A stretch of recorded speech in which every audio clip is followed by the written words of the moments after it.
Well, looks like we finally beat him. Hey, look, the vault symbol. Now we get exposition.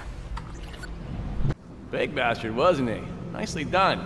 Keep an eye out for that creepy red one. I don't want to get interrupted. Wait. What? That's it? That little thing. The hell did...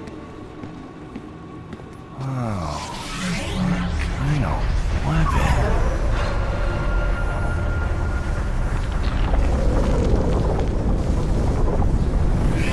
Oh my God! I get it! I understand! I understand everything!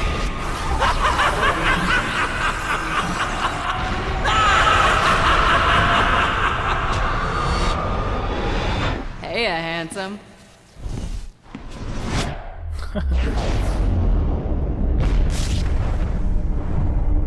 Oh, that's why I got brain into his face.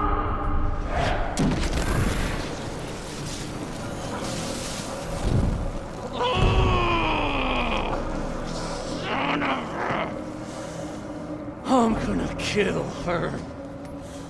I'm gonna kill them all. Oh, first, you're gonna find me a doctor. Then we're gonna wipe those bandit bastards off the face of Pandora. And then we're gonna wake the warrior. The what? It's gonna be so good. We're gonna scorch the freaking planet in fire. There's gonna be screaming. Bandits are gonna die left and right. I can't wait.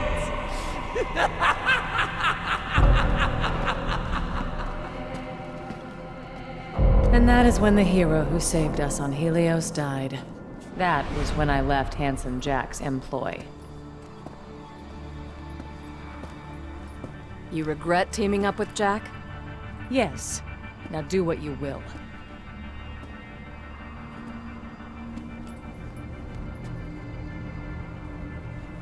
Kill her. What? No! If it weren't for people like her, our friends might still be alive. Ready? This ain't us, Lil. This ain't you! Fire! What the hell?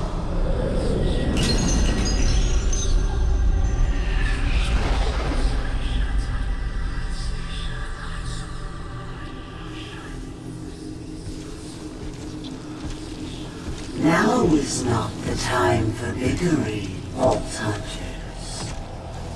War is coming, and you will need all the Vault Hunters you can get.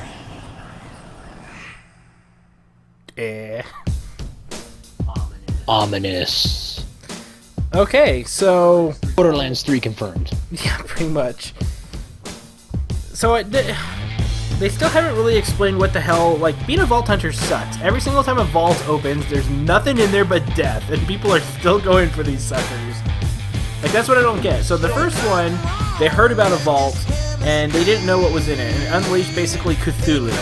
And so, in Borderlands the PreSequel, you go after a vault, and inside you make a psychopathic warrior. So in the second game, like, why the fuck are people going after these? I don't get it. Yeah, and the fact that there's 7 of them, the 5 sirens, I mean, yeah, I understand that the story is developing, but it just... What? I mean, you have to then explain what's inside of it all. It's like untold riches. Okay, could you be more fucking vague? Yeah. So it seems like the Seraph are... So it seems like the Seraphs are guarding the vaults for whatever reason. Every time you open a vault, something bad, something like that comes out. And so the Seraphs are basically trying to prevent that from happening. But they never really try and communicate to us, and so this is the first time we've even seen one. I mean, I can understand when you make a new franchise and stuff and you didn't realize it was going to be successful, and then you're like, oh, now we got to come up and explain all this shit. Which is usually what happens with games like that. Like, I feel like that's what happened with Borderlands. I don't think they felt it was going to become this big story, this big IP of theirs. But because it did so well, then like the executives are like, well, make a sequel because it made us money, and that's what the executives do. So now they're trying to explain away the craziness of the first game. Yeah, and the ending didn't make much sense. War is coming. okay, that's kind of a cool segue into a new game, but war with who and war for what? If they want to deal with the vault shit, be my guest. No one comes out of that shit alive. Except for the vault hunters. Yeah. So recruit the badasses to keep kicking your ass. Makes sense to me. Yeah. But out of all this, what vault hunters actually are alive? Everybody but William. No, Wilhelm is dead. Yeah. So Wilhelm and Nisha are dead. Claptrap's not dead, but fuck him. I ain't trusting him with a gun. I wonder if at the end of the credits we're going to see Claptrap suddenly revert to his programming from Jack. Yeah. On another note, it was interesting. Like, so did Jack see the future or a potential future? Because if he saw the future, he still went ahead with it anyway, meaning that there might be some more repercussions of him waking the warrior, other than just having it die. And so. But I don't get, like, why did Lilith literally walk in there, punch him in and leave? Like, it made no freaking sense. Yeah, that kind of was out there. Like, either she should have killed him, or, like, it didn't really make any sense. They should have just branded it to his face. Normally. Yeah. I think they wanted to have a reason for why Jack wanted to kill him so much. They already had a reason up to that. She dicked him over royally with destroying the cannon. That thing, he could have pushed him over the edge because he was coming towards unstable. But what I don't get, though, is that in the second game, he was surprised to see her alive. Yeah. Hopefully DLC? Possibly, but the DLC usually doesn't expand on the story. Well, I guess in Borderlands 2 it did. No. And in the first one with General Knox. Yeah, so maybe DLC, but that's kind of a cop-out. Yeah, but then again, most video game companies are cop-outs nowadays, you know that. But yeah, better than what I thought, expected, but that's because I didn't really have super high expectations going in. I mean, it's a Borderlands game. It acts like a Borderlands game. The humor is pretty much the same. I do feel that the enemy combat is very sparse, especially for the first, like, 3/4 of the game. Once you hit Hyperion, there's a kind of good chunks of combat, but it's nowhere near like what it was in the other games. And maybe on the true Vault Hunter mode, it might change. And so that would be interesting to see. The skill trees, I really like that you can get your last capstone early on in your things. You don't need 30, 40 points in a tree anymore. You can get it with like 25 points, or 26 points, which is really nice. It means that you can get more interesting builds instead of just going dogpile down the capstones. That being said, I don't feel that the capstones are as important as they were in other games. I would expect to see a lot of builds do like the first half of all 3 trees a lot more than just going down one tree like the other games. Yeah. The laser gun is amazing. All the other versions of the laser gun, the blaster, the rail gun, the shotgun version, those are all terrible. But the E-gun, that was just an amazing gun throughout the entire game, and that was level 15. Like that was a really freaking good gun. The rest of the mechanics, more or less, the jumping. I feel like it was interesting, but the butt slam thing didn't really do much towards the end. It still felt kind of gimmicky, and I didn't like the felt that you needed to like bunny hop everywhere you went, which was kind of annoying. Yeah, more like gave people with ADD something to do while running.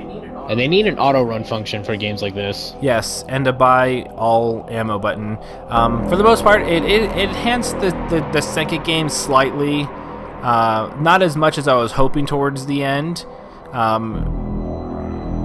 It's interesting that Lilith, like, I don't get Lilith's character. Like, Lilith has really changed in all 3 games. And, like, so in this game, she comes out as this, like, murdering, psychotic, loose cannon. And that's not what she was in the first or the second game. And in this game, they try and paint her as something very different. Like, the whole, she kind of ended up getting over the whole, Jack murdered Roland type thing when she, stabs him in the face with the crystal. I mean, I would consider that to be canon ending. I mean, either way, she's there when Jack dies anyway. So her going after Athena, especially because you never dealt with Athena in the second game. So, like, she didn't have any hatred. I don't know. It just felt like that this was a very, we're going to put this here for the sake of story, and it didn't really make too much sense. But overall, like, it was entertaining. I definitely got my money's worth. I mean, I've got plenty of time locked into this. We'll see where the DLC goes. You know, it's interesting to see this company do it. I kind of wish that Gearbox actually worked on it, because Gearbox did a really good job with Borderlands 2 and some of the DLCs that it did. But with 2K Australia, they didn't do too bad of a job. But like I said, after you play it a couple times, you do some extra farming, you kind of feel that you can find a bit more of the quirks and whatnot. But for the love of God, 2K, Gearbox, whoever works on the next game, fix your damn audio log issue. This is 2014. This is, you know, archaic dungeon age shit that you're still working with. Yeah, it's just the fact that if I walk 10 feet in a combat entity, if I have to stop just to listen for the audio for your storyline and not get killed and getting killed in the process, you fucked up somewhere. Yeah, but it was entertaining. It was fun to do these. It was actually a lot longer game than I thought it was, but I don't know if that's just me being very meticulous and looking through every nook and cranny and whatnot. So I'll start splitting this up, and like I said, once I move on from farming and stuff, I'll be handing out legendaries, so you know, feel free to like and share.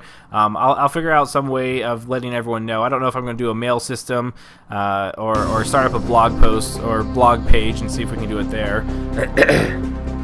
But no, all in all, not too bad. But again, I don't see, this is the problem I have with prequels. Like, prequels, really, you have to walk a fine line, because it really changes things. Like, if the events in 1.5 or the pre-sequel happened, like that alien entity, where was she in the second game? It makes no freaking sense that they would, you know, that they would allow Jack to open up another type thing and possibly ruin the universe. It just makes no sense for her to disappear for an entire game and then suddenly pop up as a Deus Ex Machina type ending. I don't like games that do that. It doesn't make sense even to be why. What was the Colonel's name? Because Colonel Zarpedon and the Legion, who we were fighting the entire game, they were defending the vault. Yeah, but why didn't it save her at the end then? I don't know. Like I said, it's a Deus Ex Machina issue. Because if she was there when we fought Zarpedon the second time, then we would have killed it. And then if we killed it, then they couldn't have done the oh snap ending. It's just, and that's just comes down to a writing issue, and that's the problem when you have different hands writing the same story. But when you think about it, I mean, different companies and different writers are actually doing the story, and so overall, you still have this, you know, universe with which to work with, and you still have that same continuity. It's interesting because when you have like movies like Star Wars or especially Lord of the Rings, you had one director, and so the director knew everything that was going on in all those installments. But look at movies like the Alien franchise. Alien franchise varies so differently because different hands, different script writers, different directors even change little subtle things which what they think should go into the universe. And so when you have the same person doing it, you have a much different regards to all of that. And so we'll see if there's anything after the credits. I am assuming that there's going to be something to do with Claptrap, just because Claptrap's monologue basically indicated that Jack was programming them for something special. I know he wanted to make one a frag trap, but honestly I feel like that if that's all he wanted to reprogram a Claptrap to become was a frag trap, it's kind of weak. So my hope is that there'll be something kind of like the interplanetary assassin from the first game. But we'll see. Well, I was kind of disappointed that it had absolutely nothing to do with Angel. Yeah, she was just in the audio logs.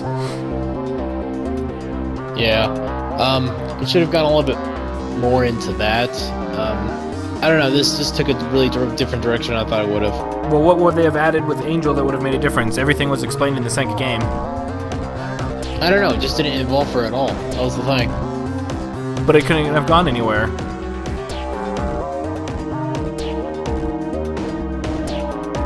Then I don't know. Good God, these credits. Holy cow. Is there a fast forward button?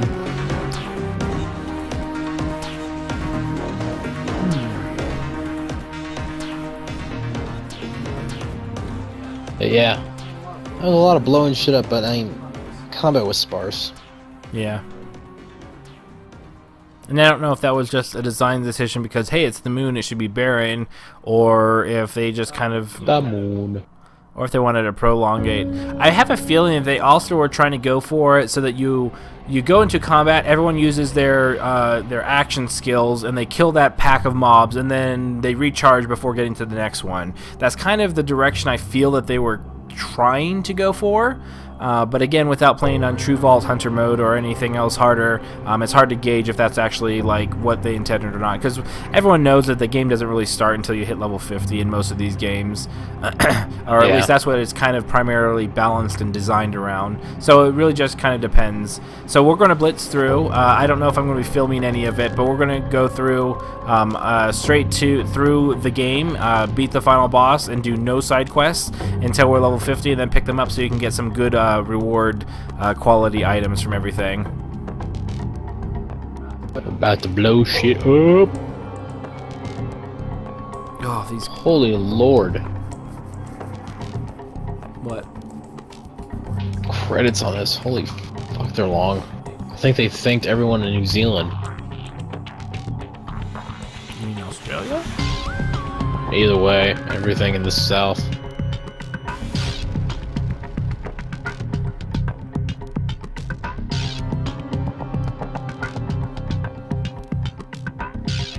I would like to point out that the abilities you have for this time around, I did like that they were on short timers and you kind of rode them constantly, especially in heavy combat.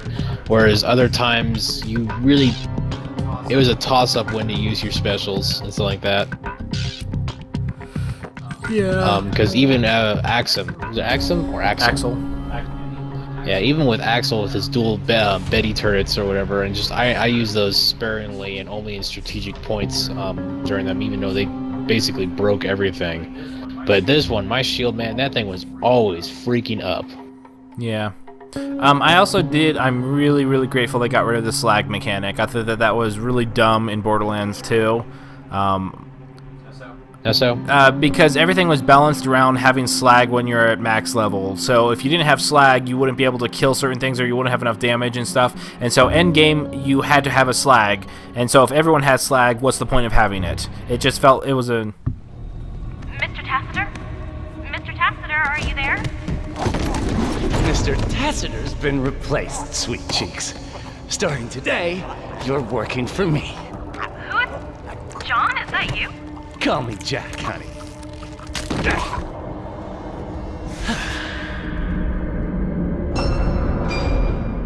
Handsome Jack.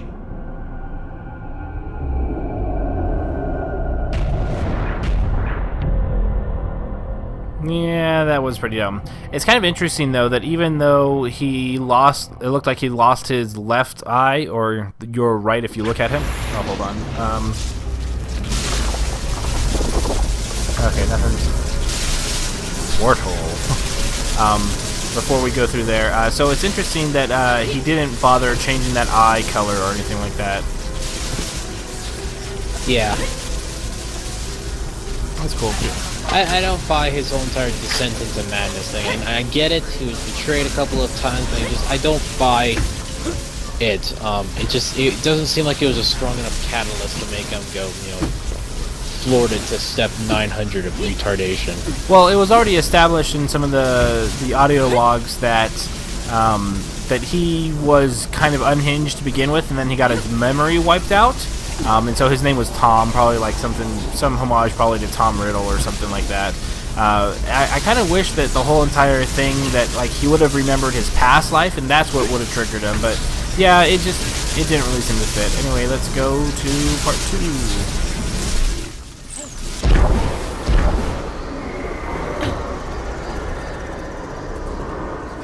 Oh, we actually turn in the quest? Interesting. Do the quests, turn in. Go! Get to the chopper! Go! I'm going. Like, I don't know what you want me to do.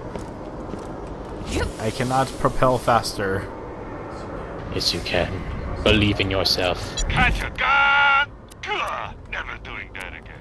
Okay, let me...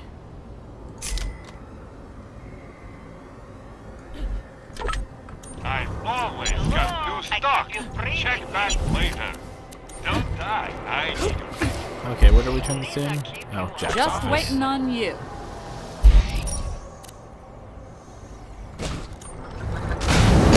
Way zone. Hands where I can see! More bastard! Give me more! I'm back, ready for more!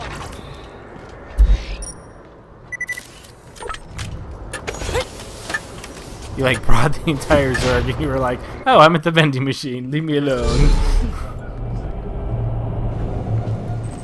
Okay, let's go turn this in. Do you bring me fat loots? I love the way the artist really used the full potential of the medium.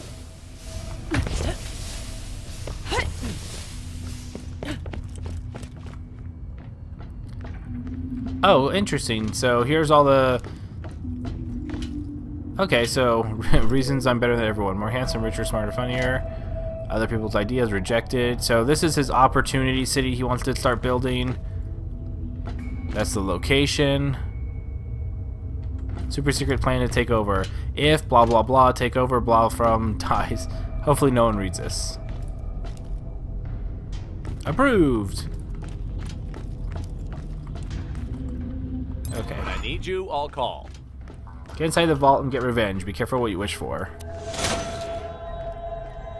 New playthrough mode. We've unlocked True Vault Hunter mode, and we got a legendary hat or head. And we leveled. Don't wander too far. Something always comes up. Don't you have enough on your plate already? Okay, I'm gonna go and I need to sell, and then I think I'm gonna go ahead and log off. As always, everyone, in fact, I'm probably just gonna stop streaming as soon as I start zoning, because I'm sure you don't care about me doing inventory management. When you see me again, it might be level 50, and I'll be farming some stuff. Maybe I'll show you some boss fights, some good strategies at max level, some of the weapons I might be pulling off and everything like that. As always, take it easy. Feel free to like and share if you enjoyed it, and I'll talk to you later.